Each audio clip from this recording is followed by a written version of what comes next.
aram chiang hin ha chuan min khen nge nong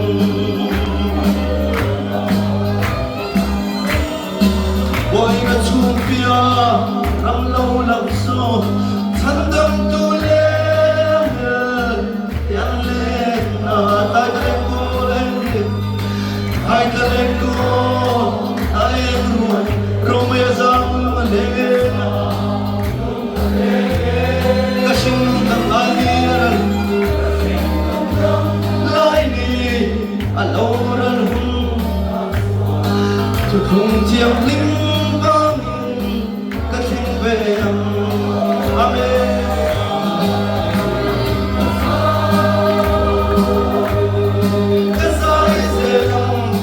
kadam chumi rei lo te lung ngoi na la le swa ka nei si on la le za ba ka rum nai min phasan nai lo ka ta na ring ngom si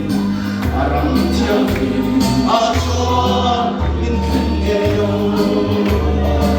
amen hallelujah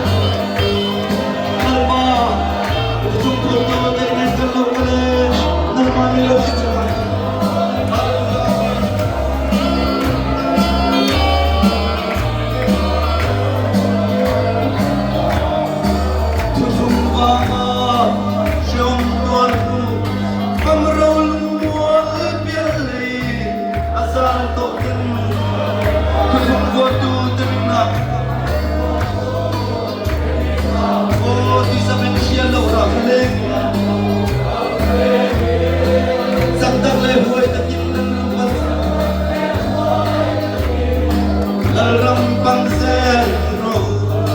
ovela solare, aum silo. Kimi kaza, kaza iselo, kadam chumi, relo dea, lumoi na kim, lale, swaga neise, amen, hallelujah.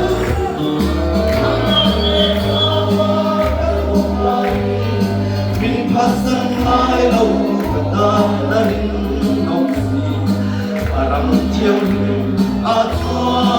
in khen ge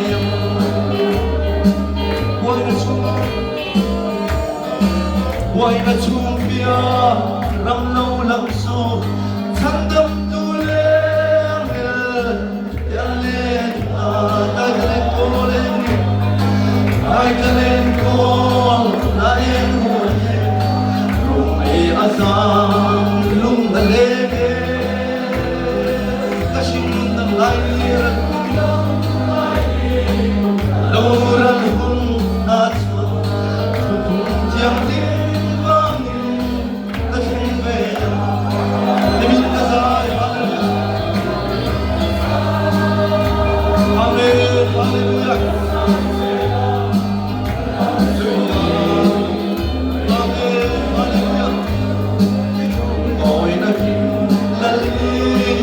swaga nei si amam le za ba ka rum nai min phasal mai lo ka ta na rin no si aram chiang a chuan min khen ge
Amen, amen, amen.